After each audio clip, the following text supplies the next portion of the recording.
What we'll be learning about this week in lab are the concepts of DNA replication and gene expression. These two concepts are considered central themes, central theories of molecular biology.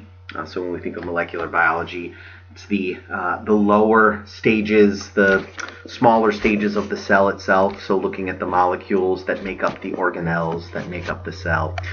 And so these organelles are dealing with the molecules within them, DNA, RNA, proteins, and these are the building blocks of what we'll be talking about tonight. So DNA replication is the process of replicating the DNA itself. And so cells need to do this when they are getting ready to multiply. They will need to have the same DNA going to each new cell that is being created. So therefore, each bit of DNA, whether that's a chromosome, circular chromosome, it's a prokaryotic cell, linear chromosomes, if it's eukaryotic cell, these will need to copy, every single one of these chromosomes will need to be copied in order to give a new set to the cells that are being created. Gene expression is basically the creation of a protein from a gene. A gene is a particular sequence of the DNA. So the whole genome is the whole of the DNA found in an organism. Within that genome are genes. There could be, depending on the organism, there could be lots of genes. There could be less genes for smaller organisms. It all kind of depends on the organism itself.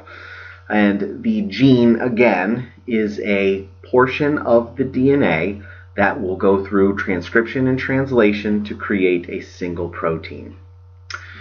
And we'll be learning about transcription and translation this evening, which are both parts of the gene expression.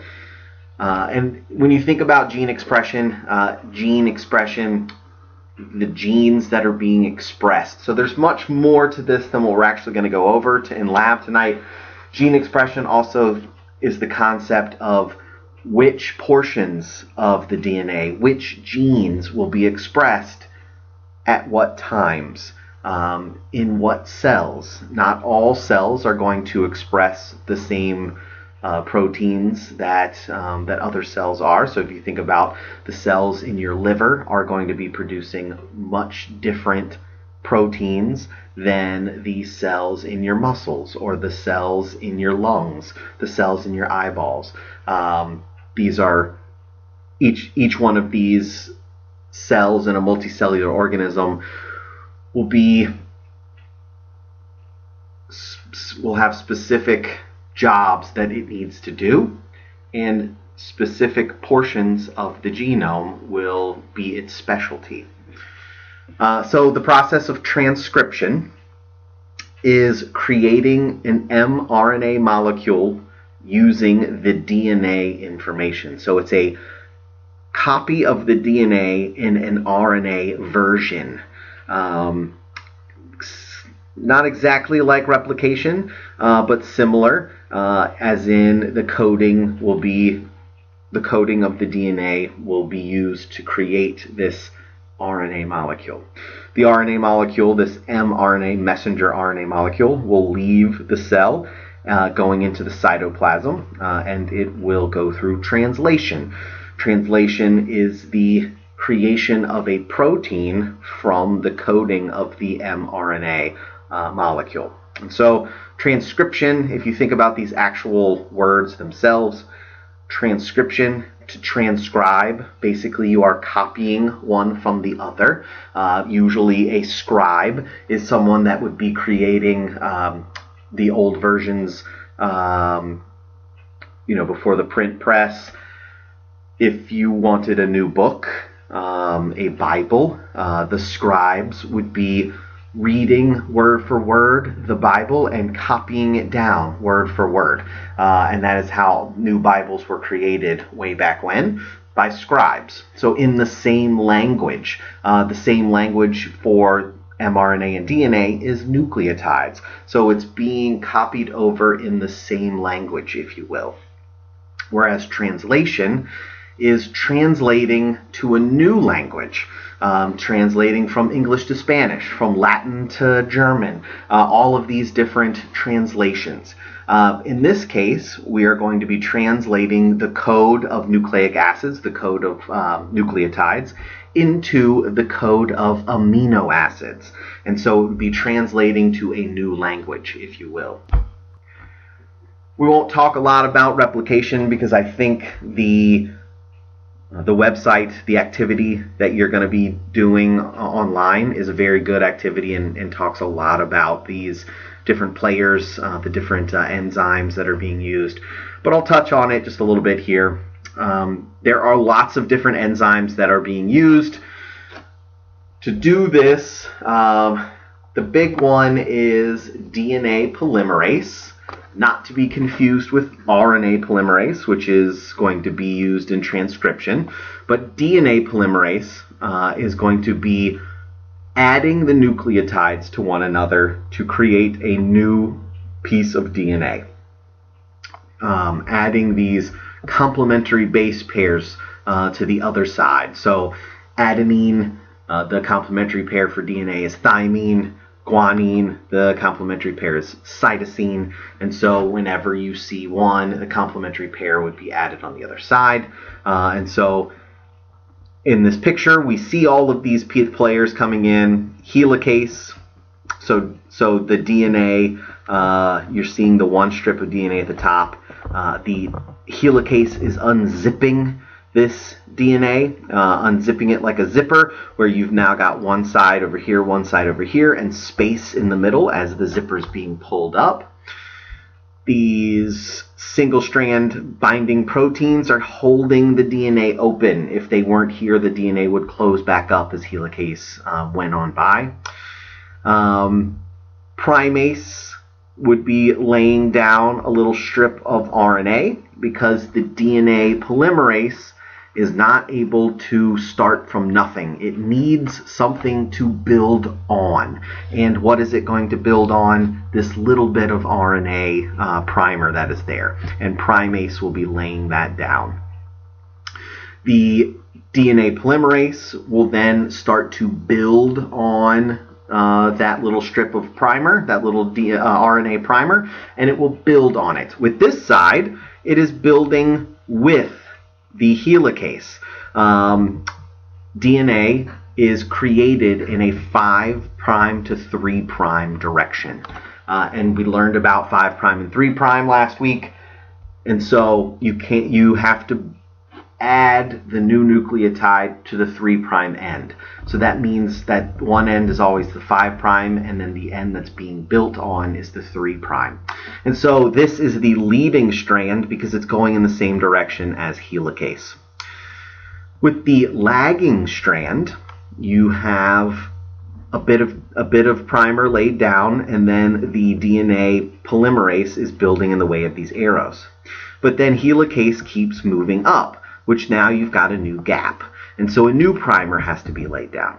And then the DNA polymerase builds on that. Well, then helicase keeps moving up. And so they're being built in little sections because of this, the force that they have to be built in a 5' to 3' direction. And so this is lagging or discontinuous, sometimes it's called. The leading strand would be called continuous. The lagging strand is sometimes called discontinuous.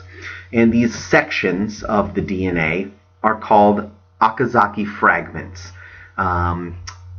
And later, when these little gaps are left, DNA ligase will come in and fill in these gaps. Now you'll learn about some other players in your actual lab, and that's great. This is just kind of an overview here.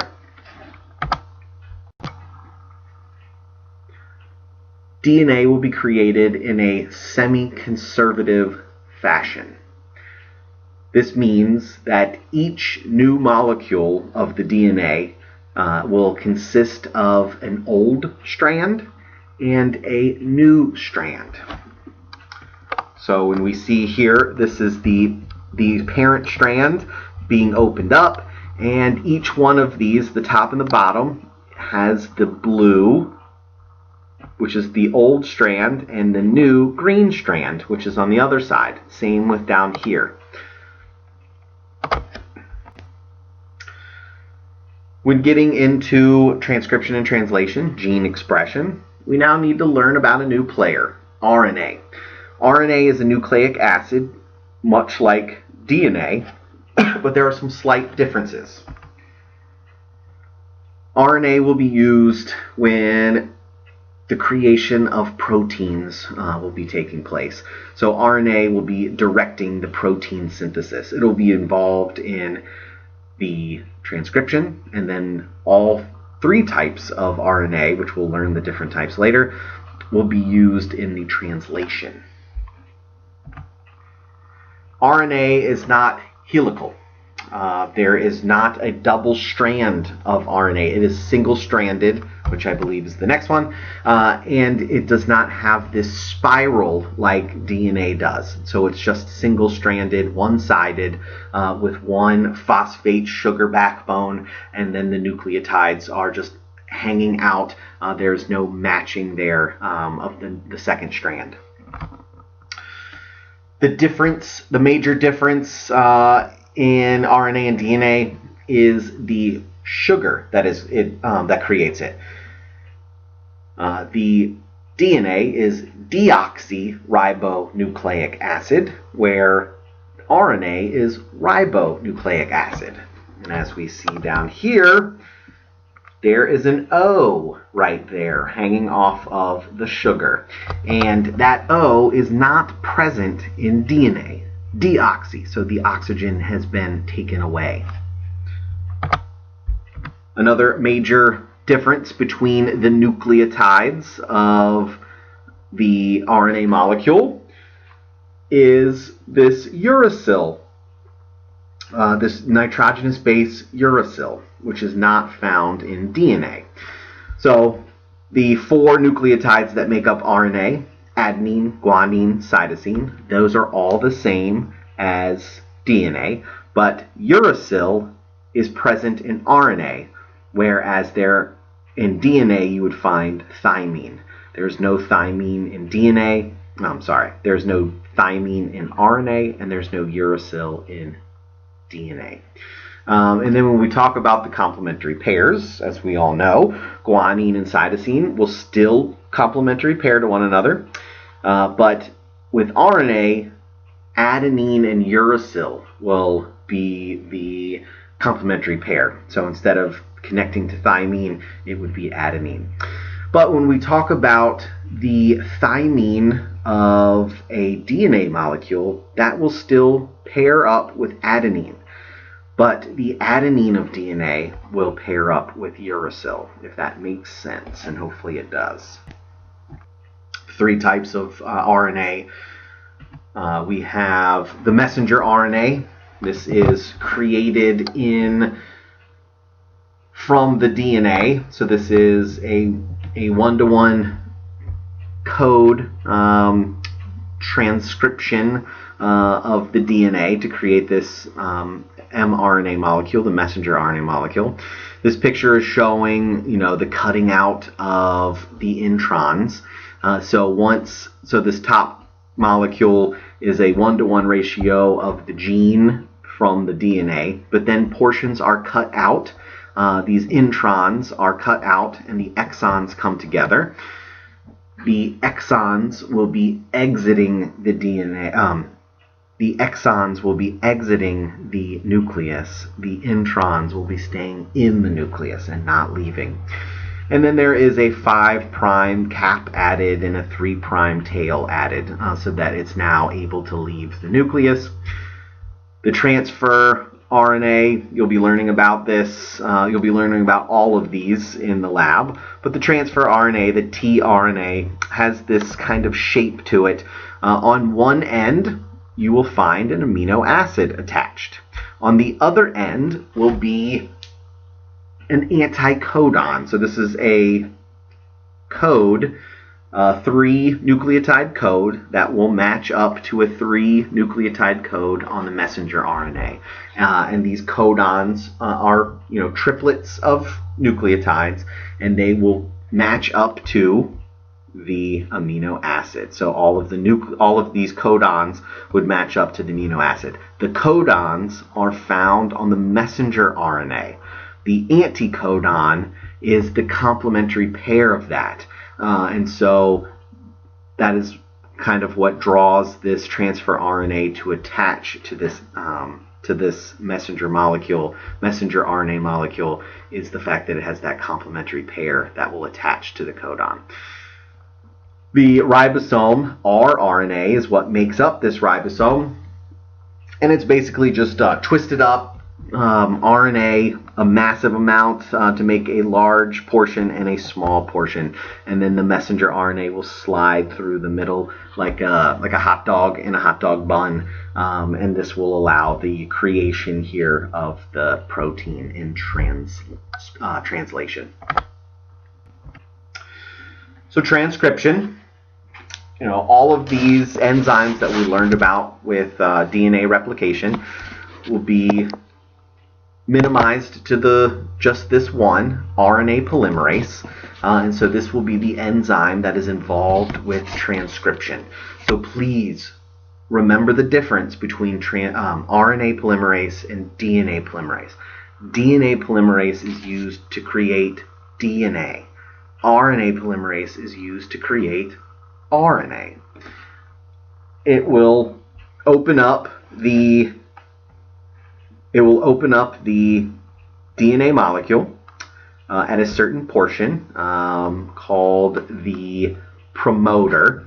So the promoter section of this gene, it will attach there and open the DNA up, and then it will create an RNA molecule by these complementary base pairing. So here, we have, if you see an A on the DNA, that creates a U, a T is an A, and so on, creating this RNA molecule.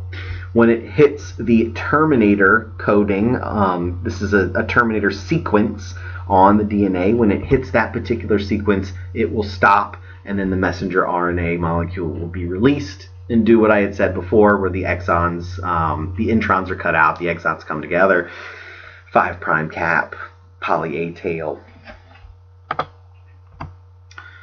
One strand of DNA is the template, not both. So either the top or the bottom is going to be the template, and that would all depend on where that promoter sequence is present.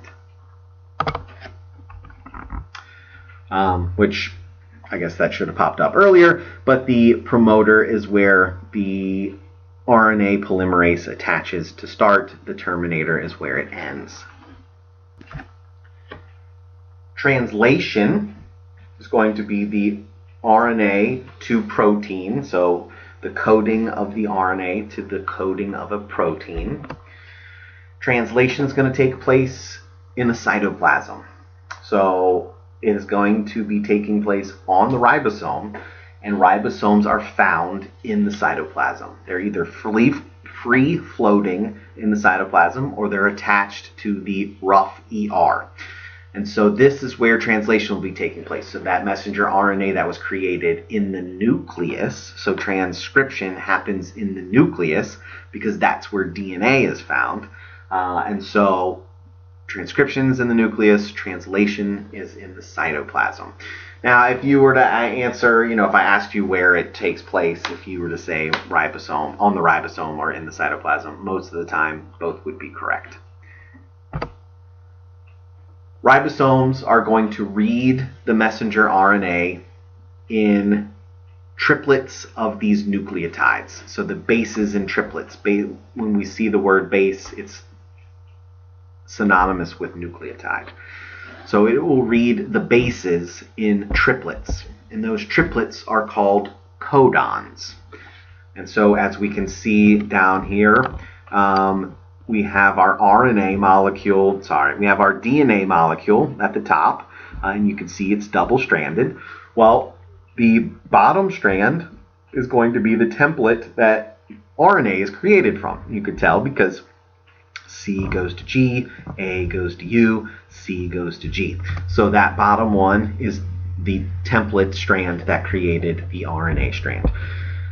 Now you're looking at the RNA, and you're looking at them in triplets. And so these are the codons that we're talking about.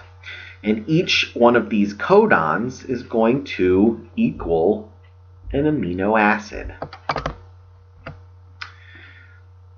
When you do the math here, there are 4 different RNA nucleotides in groups of 3s. There will be 64 different codons. It's just the math here. When you put these in all sorts of different patterns and forms, you can come up with 64 different ones. The amino acid number, there are 20 amino acids. And so that means 64 codons to 20 amino acids means that some of these amino acids will have more than one codon that translate to them. An example here is glutamate. Glutamate is one codon is GAA. Another glutamate codon is GAG. And so this amino acid is translated from these 2 different codons, a triplet of nucleotides found on the RNA molecule. And here we're just seeing the first letter of these amino acids, but they go together to create the protein.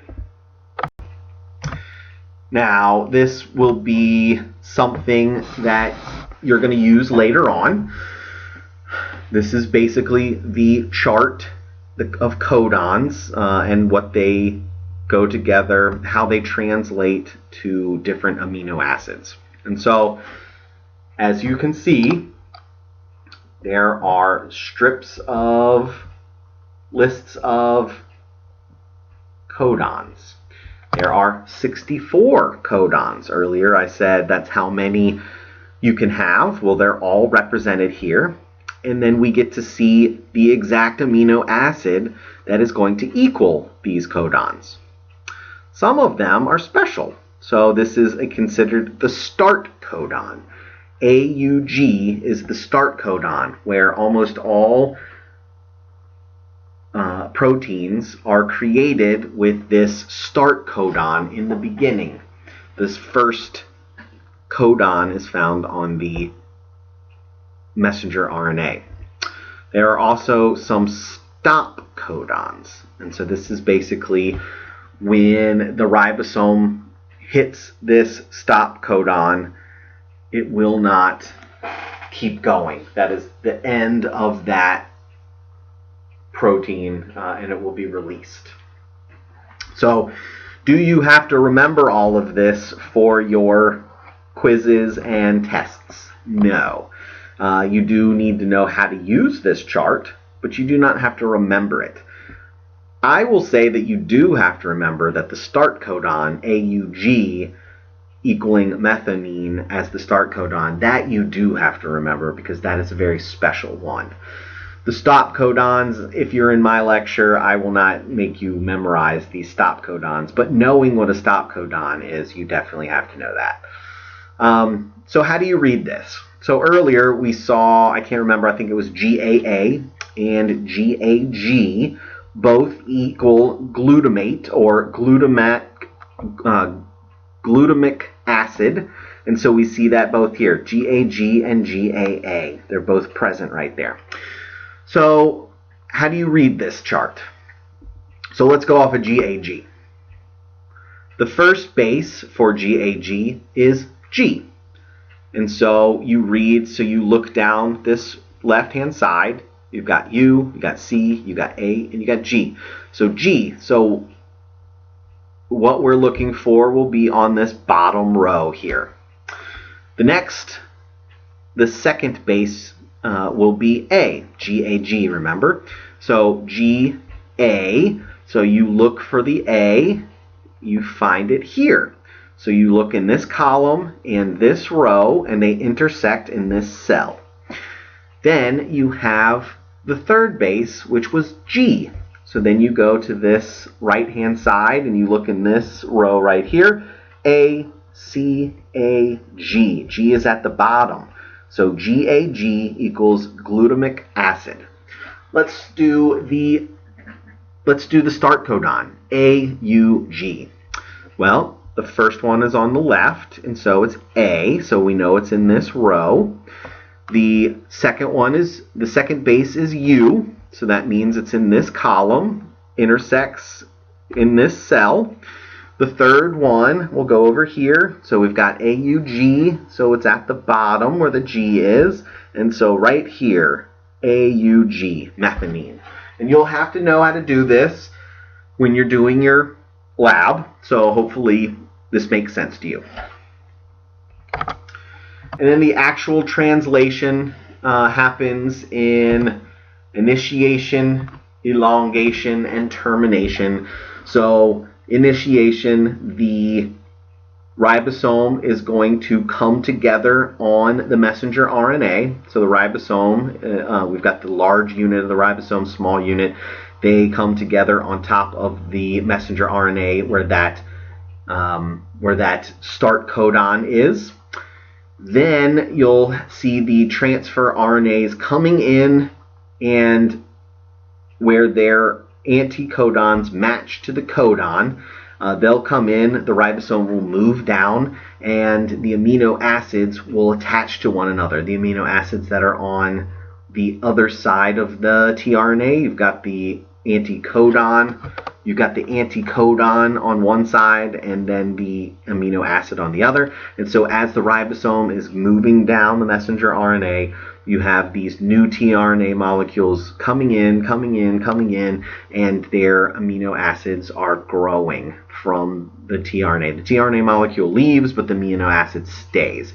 Termination, once it hits that stop codon, the ribosome will break off, and the protein will break off. Now the protein, if this ribosome is free floating, the protein, shapes itself and it's ready to go.